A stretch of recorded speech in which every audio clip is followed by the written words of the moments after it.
Sri Chetan Singh Solanki, a professor of IIT Bombay and founder of Energy Swaraj Foundation. He is the author of many books and international articles, brand ambassador of solar energy for the state of Madhya Pradesh, is currently living his lifestyle. He has decided to live in a bus that is run on solar energy for 10 years. He is an awardee of IEEE's global grand prize of 100,000 US dollars.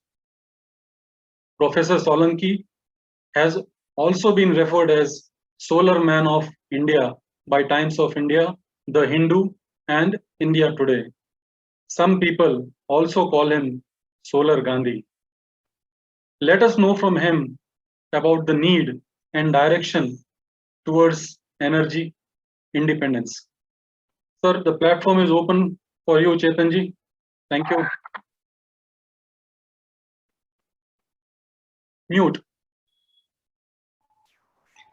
Thank you, Amitabh ji, for a very kind introduction. And thanks everyone for joining on this wonderful day, the 15th August. I would like to wish all of you a very happy Independence Day, and we are also celebrating this year as Azadi Ka Amrit Mahotsav, And this is really beautiful words, Azadi Ka Amrit Mahotsav. I hope we all understand and recognize the context in which we need to use these words, and Azadi that we need from. In 1947, it was British Empire we wanted to have Azadi, but in today's context, it is not British Empire we are independent, but we are dependent on many other things. Energy is one of the very important factor that we are dependent on others. And as we go along in this series, we'll realize how important it is, how dependent we are, and therefore the fact that we are launching this talk series today on the Independence Day has a lot of significance. We are launching it because we believe that we are over dependent on the current sources of energy. We are over dependent on import of energy. As a result of that, there are many issues, including the climate change. And therefore, the real independence will come when we are truly independent in terms of energy as well. So on behalf of Energy Swaraj Foundation, on behalf of all the participating organizations, Big Talk, once again, I welcome all the participants. Every day, 6 o'clock, we are going to have this series till next 5 days, including today. And I hope to take you through this journey of energy. What are the side effects? How does it affect the nation's progress? What are the alternative ways? How can we switch from fossil energy to solar energy? And eventually, how to move towards energy independence, isn't it? I'm personally very happy and excited to share this 5 days screen and knowledge with you. I hope there will be a lot of question answer, a lot of discussion that will take place. Amitabh ji and we have decided that I will not talk much. I mean, I will only put a brief about the topic every day, about 15 minutes or so. But the rest of the 40 minutes, 45 minutes are all available for question, answer, and discussion. So I hope to have a very lively discussions on this topic, which are really, really important. So let me also, can you please allow me to share my screen? Sure, I'll just make you host.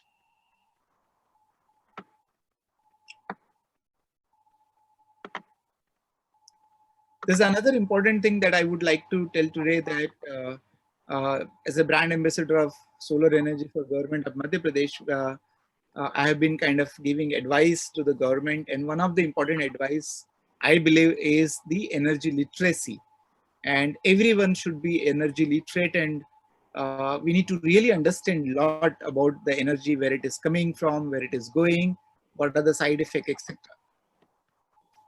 And unfortunately, even educated people are not energy literate. And therefore, today in the independence speech, the Honorable Chief Minister of Madhya Pradesh um, has declared that Madhya Pradesh government will start a very big energy literacy drive in the state, and I think it is one of first of its kind of experiment that state is going to do in a very major way. I hope and I invite all of you to also join in such energy literacy drives, so that we can make everybody energy literate in the country, in the world, so that together we can solve the challenging problems that we have in front of us. So let me share my screen with you now. All right. I hope you are able to see my screen. Yes, yes, we are able to. Wonderful. So once again, this is the Energy Talk series on need and direction. Why do we need energy independence? What should be the direction of energy independence? And once again, wish you all a very happy Independence Day. And let us all celebrate 75 years Azadi Ka Amrit Mahotsav, so that we all can become energy independent in a very short time. So we are going to have this lecture series every day. Today, we are going to talk about energy is everything and everything is energy. And in next 10-15 minutes, I will tell about it, and then we'll discuss as much as required. 16th August, that is tomorrow, I will talk about that climate change has happened already. It's not happening, it has happened. Again, a very important topic to discuss.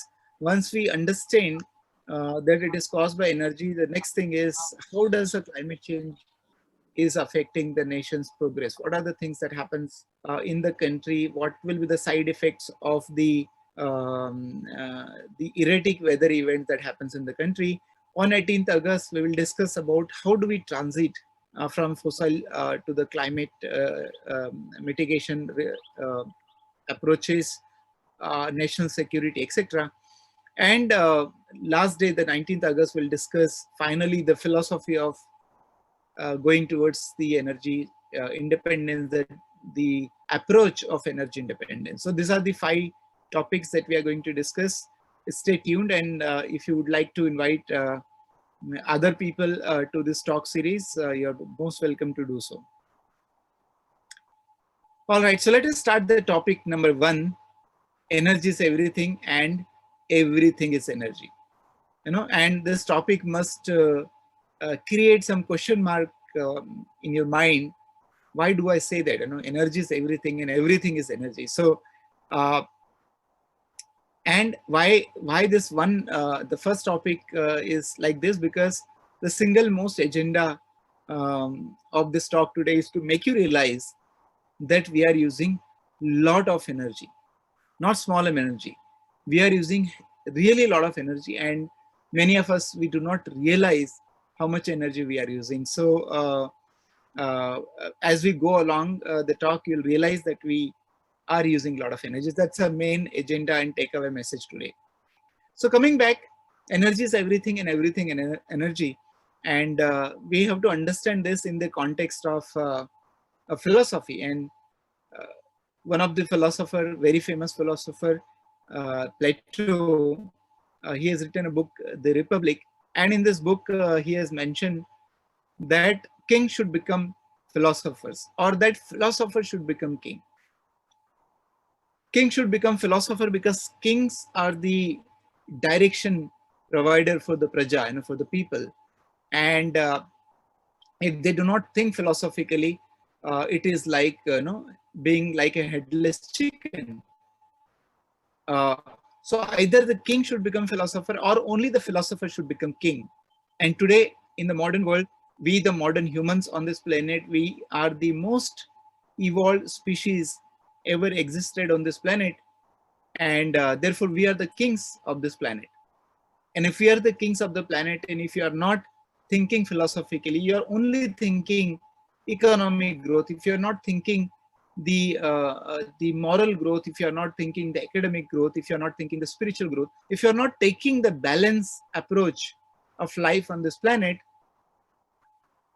let me tell you that we are running like a headless chicken, and therefore we are facing all these problems that we are facing today.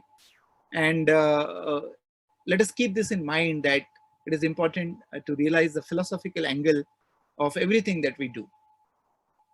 So the first philosophical angle and the most important philosophical angle is our GDP growth, and everybody wants to increase GDP, isn't it? Who doesn't want it? Every officer want to increase GDP, every chief minister want to increase GDP, every minister, every prime minister want to increase GDP. And why? Why do we need an increase in GDP? So you ask people everywhere, why do we want to increase in GDP? And they say that because the increase in GDP will help us and creating a better future. It will give us a prosperity. It will give us a happiness, isn't it?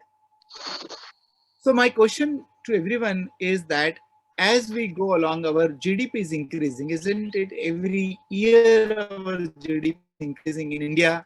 Let's say our GDP has been increasing with 5%, 6%, 7%, 8%, even 9%. Does it mean that our smiles are also increasing with the 5%, 6%, 7%, 8% rate? Is it happening? No. Are our smiles are decreasing? And many people say, yes, our smiles are decreasing. So one side our GDP is increasing, but our smiles are decreasing.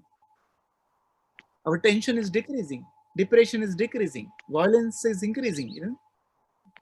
So tension is decreasing. Depression is increasing. Tension is increasing. Violence is increasing. The suicide rates are increasing. The divorce rates are increasing. So it looks like there is something wrong in this world. And the important thing to notice that this something wrong is driven by energy. So that's another important reason why should we know everything about energy. Why everything is energy and energy is everything? Because whatever things are happening on this planet, which are, I believe, is not going in the right direction. GDP is increasing, but smile is decreasing. GDP is increasing, but nature is decreasing, something wrong. And that wrong is fueled by the use of energy that we do today. So on a very broad perspective, the entire universe is a play of energy. Everything is a play of energy.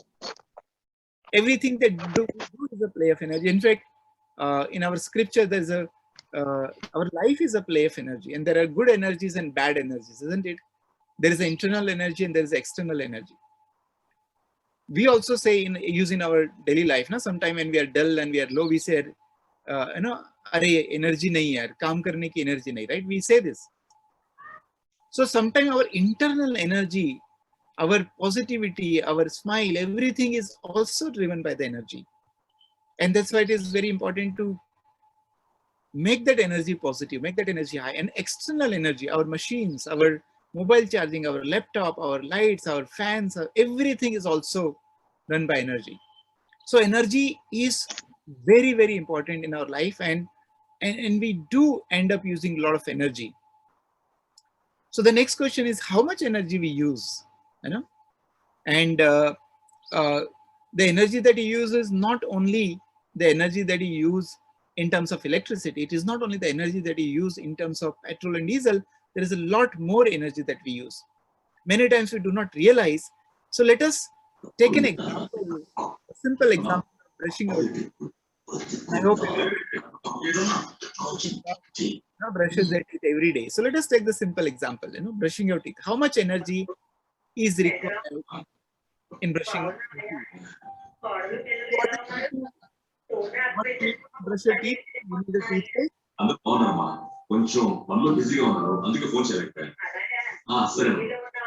Can somebody switch their May I request everyone to please be on mute? Thank you.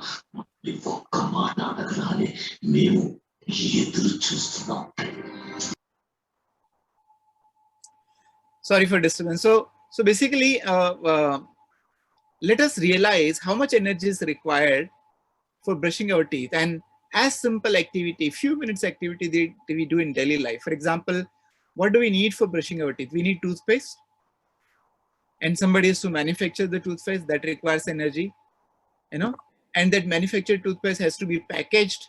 That requires energy. The packaged toothpaste has to be transported to various locations. That requires energy. After transportation, the toothpaste will get stored in a shop or in a mall or somewhere. That requires energy. Then you go and buy this toothpaste from the market. That also requires energy. Now that is only the journey of toothpaste. But what about toothbrush? You need to manufacture toothbrush. You need to package it. You need to transport it. You need to store it. You need to go and buy it. But toothpaste and toothbrush are not the only thing that you need. You also need a wash basin, isn't it? And wash basin is a ceramic material, and a lot of energy is required in making that ceramic wash basin. And again, you need to transport, store, and everything. What else you need? You need also a mirror in the morning to see your face while you're brushing your teeth. That is a quartz material, also a high energy intensity process that we need. So that requires a lot of energy. What else? You need to have pipes, to put the water in the overhead tanks. And put the water in the overhead tanks, you need to run your motor, and you need electricity.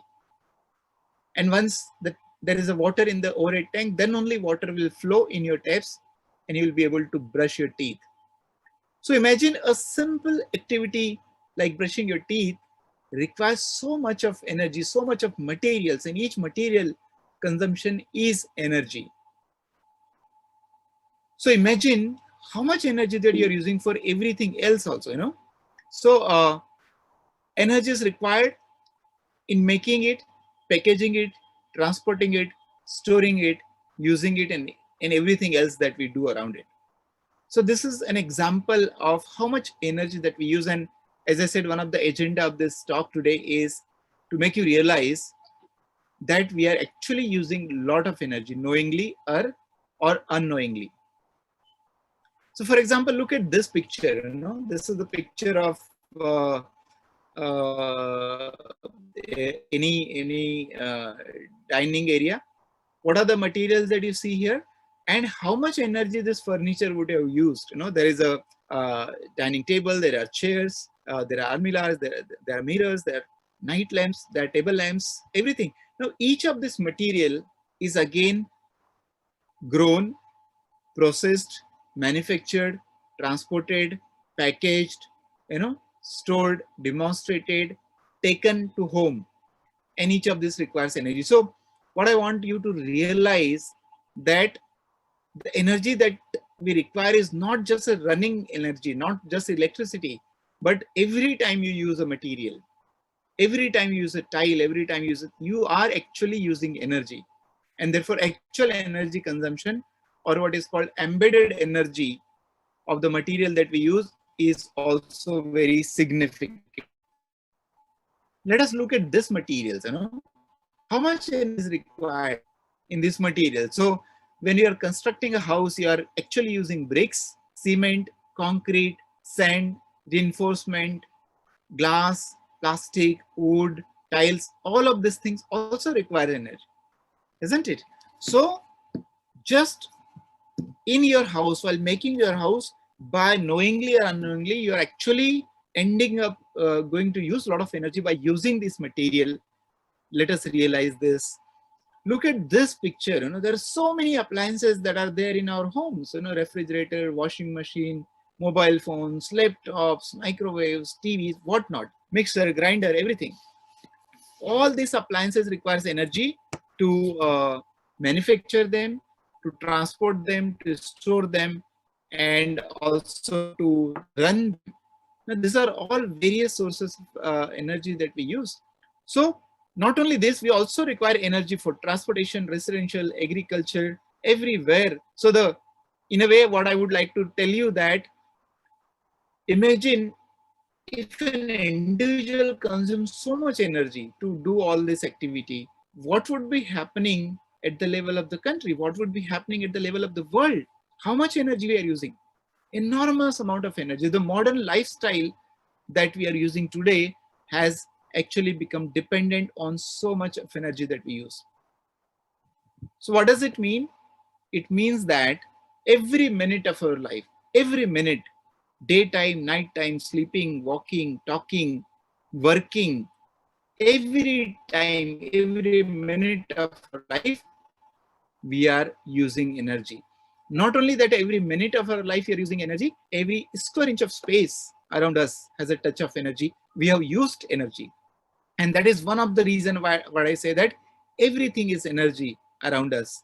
And knowingly or unknowingly, we consume lot of energy, really lot of energy. And I hope with the discussion so far, you must be getting a sense that it is actually happening around everyone's life that you are living either in home or office.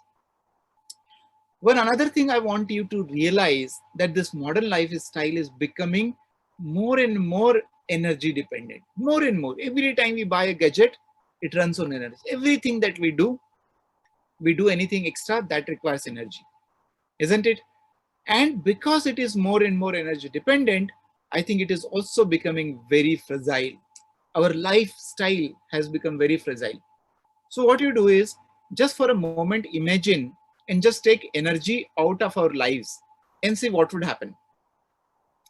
What would happen if there is no energy supply and if you are not able to pump water to overhead tanks? Your water will not run, tap will not run, you will not be able to flush, you will not be able to use toilet, you will not be able to use kitchen, isn't it? Imagine if there's no electricity supply, your mobile phones will not run, your TV will not run, your microwave will not run. Imagine if there's no petrol, diesel available, you will not be able to travel. You will not be able to go to office, you will not be able to go anywhere. Not only that, you will not be able to go, materials will not be able to reach you. Vegetables will not come to you, grains will not come to you, you will not be able to eat, you will not be able to cook anything. So imagine the moment you take energy out of our lives today, we cannot live, we cannot survive, we cannot eat, we cannot drink, we cannot work, we cannot sleep, nothing. So much is the dependence on the energy. And therefore, as we are becoming modern, we are actually making our lifestyle very fragile. And why I'm saying very fragile? Because most of the energy sources that we use today, this energy comes from the fossil fuels, the coal, petrol, diesel, I'll show you. And these energy supply sources are not infinite, they are finite. And therefore, our dependence on these sources are making our lifestyle very fragile. So does energy use or affect growth? Many people will say, I need energy because it affects your growth. Answer is yes. Because again, everything is energy. Energy is everything. Energy is social growth. Energy is economic growth. Everything is energy. And this chart here I'm showing you is a chart of 17 sustainable development goals, or we call them SDG. And these goals are, goal number 1 is about poverty, goal number 2 is about hunger, 3 is about health, education, gender, sanitation, economic growth, sustainable consumption, climate change, everything, even global peace and global partnership is also energy dependent. So the center of all sustainable development goals is energy. And therefore, energy is a very important parameter of anybody's growth or everybody's growth or any country's growth. So it's a very important parameter, and it is very much connected with our Human Development Index also. So this graph shows that as our energy consumption grows, on the x-axis there is energy consumption, and y-axis there is a Human Development Index. Human Development Index is sum of the health and income and education. There are 3 major parameters in the Human Development Index. So a good Human Development Index of a citizen in a country also means that there's a good education, there's a good income, and there's a good health services available. So you can see that there's a clear-cut relationship between energy consumption and also the Human Development Index. So energy consumption does affect our growth. Energy consumption does affect our economic growth. So this chart shows that the GDP of the country, the y-axis is energy use per capita and the x-axis is a GDP. So there is a linear relationship between the energy use and the GDP growth, economic growth. So yes, the consumption of energy affects our growth also. And therefore, an economist today, therefore a minister today, the chief minister today, the prime minister today tends to believe that we should consume more and more energy, more and more energy, more and more energy, because everything is driven by energy. And therefore, there is a belief that we should actually consume more and more energy in our daily life. But let us look at where this energy is coming from. What are the sources of energy that we use today? So all this I'm showing here on the screen here, the crude oil, coal, wood, tidal energy, solar energy, biodiesel, oil, natural gas, hydroelectricity, biomass, wind, nuclear, kerosene, all these are sources of energy. So good, there's a quite a mixture of energy sources that are available to us and that we can use. But the problem is we do not use all these sources in equal proportion. Look at this graph of energy consumption with respect to time and years. So this is a graph about 100 years, 200 years from 1800. I'm sorry, from 1800 to 1900 to 2000. And if you look at the current time, our energy consumption, 80 to 85% of our energy consumption comes from three sources: coal, oil, and gas. And I think that is a very, very big problem. Coal, oil, and gas contributes to about 80 to 85% of energy that we use. So though we have many energy sources, though there is solar energy, though there is a wind energy, there's a biomass energy, there's a tidal energy, wave energy, all kind of energy sources are available. But predominantly, the world today, this modern world today, use 80 to 85% of energy from the fossil fuels. So we are very much dependent on the fossil energy use, but there are problems. Why? There's a problem because the fossil energy use also results in climate change. The fossil energy use means carbon use. You know, every time we use carbon in our kitchen, we use LPG. In our vehicles, we use petrol, diesel. For electricity, we use coal. Every time we use these resources, we are responsible for emitting carbon dioxide, and therefore, which is responsible for climate change. So we will not go into the details. This is the topic of the talk 2, that is tomorrow. But let us realize that we use a lot of energy. And second thing is, all this energy, or most of this energy, comes from the fossil fuel, which is the cause of the climate change and the cause of trouble that we are facing today. So when everything is energy, how can we base our lives on the finite? And coal, kerosene, all these are finite energy sources. So therefore, it is not even intelligent of us to actually depend so much on this finite energy sources. So that is really not really intelligent of us to actually depend on this. And therefore, we should think always about alternative energy sources. We should always think about the basing our life, basing our economy on energy sources which are as infinite as the existence of human life on this planet. So therefore, the next question is, how ideally we can fulfill our energy needs? And we are going to discuss more on this. But I think there are two fundamentals. It does not matter whether it is coal energy, wind energy, biomass energy, solar energy, but there are two fundamentals of the laws of existence and human existence. So this is based on Gandhian philosophy, and we will discuss it more again in future, but very simple fundamental that we should use, that in an ecosystem of finite resources, there can only be finite consumption. So everything that we consume today in this world has to be finite, because everything is finite on this planet. Earth is finite, isn't it?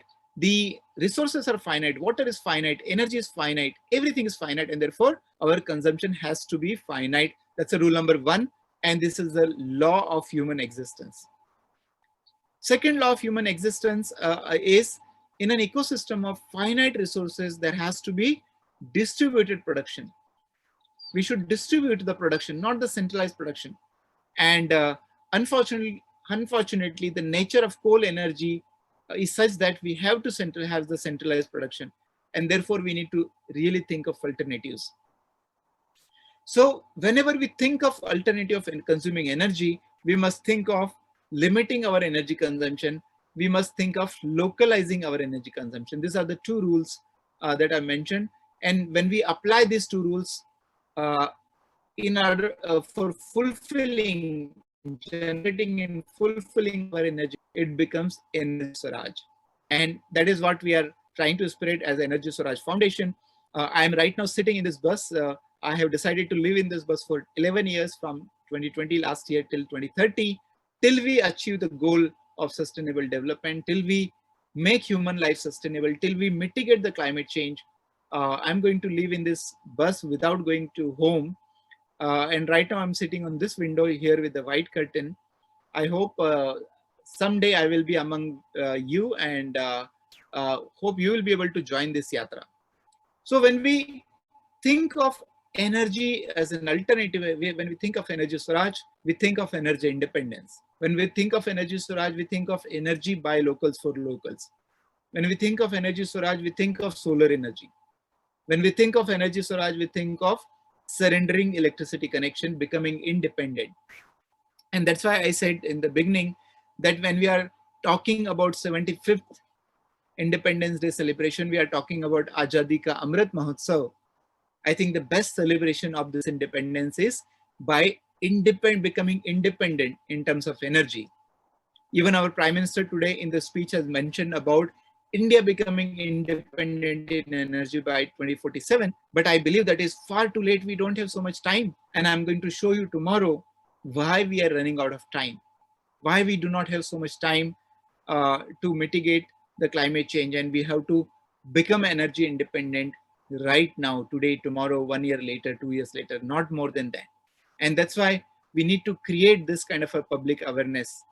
So with this note, I hope I made it clear to you that, and these are our partners who are helping in organizing this talk.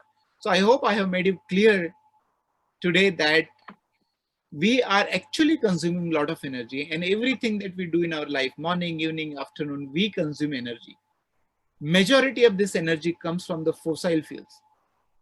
And fossil fuel usage results in a climate change. Also, fossil fuels are finite, and therefore our long life cannot be based on anything that is finite. So considering this, first of all, let us realize that we are using a lot of energy. Every time you do something, every time you buy a cloth, you're using energy. Every time you buy a vegetable, you're using energy. Every time you do an activity in your life, you're using energy. So become sensitive to energy use in your life. And once you become sensitive to energy use in your life, there will be a ray of hope that we will be able to do something to solve the very big problem, which is called climate change. It is an existential problem that we are going to discuss tomorrow. So right now, as I said, I'm going to talk less and we are going to discuss more. So with this note, I am going to stop here. Thank you very much for your attention. I hope to continue you discussion next 5 days. And I'll stop here, and I will be very happy to take question and answers. Thank you very much. Thank you, Chetanji. Actually, while I was listening to you, I was surprised. Means brushing teeth requires energy. Means I always connected energy and electricity. That was something there in my mind, and I suppose majority of us, unless who have gone into details of energy, that is the concept which we had never realized this fact. So just if I may put a question to you, what is the magnitude of energy if I am taking bath in say warm or a hot water? So I just wanted to understand that, if you can throw some light on that. Sure. I mean, so every audience, I want to understand that just using, brushing your teeth, which is such a small, simple activity, requires so much of energy in the form of all the material that you use. Heating the water, water is one material which has very high heat capacity. Those who are engineers, particularly mechanical engineers will understand. There's a very high heat capacity. So if you want to heat 1 kilogram of aluminum and 1 kilogram of water, the heating 1 kilogram of water to the same temperature will require 10 times more energy than heating 1 kilogram of aluminum to the same temperature or copper to the same temperature. So first of all, heating water requires a significant amount of energy because of high heat capacity in technical terms. So just to give an idea that when we use geysers, and these days there are instant geysers everywhere, and these geysers are about 2 to 3 kilowatt of power. And each time we take a bath, you must be using it for about 10-20 minutes of running the geyser. And if that is happening, 10-20 minutes of running geyser will be equivalent of 1 unit of electricity consumption, 1 kilowatt hour of electricity consumption. And 1 kilowatt of our electricity consumption is equivalent of 1 kilogram of carbon dioxide emission, because 75 to 80% electricity that we consume today comes from the coal energy. And therefore, each time you take a bath, you are responsible for emitting 1 kilogram of carbon dioxide. And this 1 kilogram of carbon dioxide, once it goes to atmosphere, it is going to stay there for about 200, 300, 400 years. And it is going to cause global warming for 300-400 years.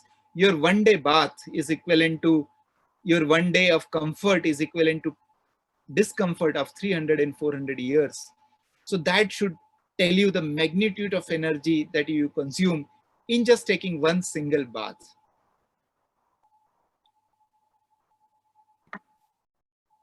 Now I understand why our ancient knowledge always preferred to have bath in normal waters. They never, what we say, simplified, saying that, okay, go and heat the water and then do it. Now I think that makes a point.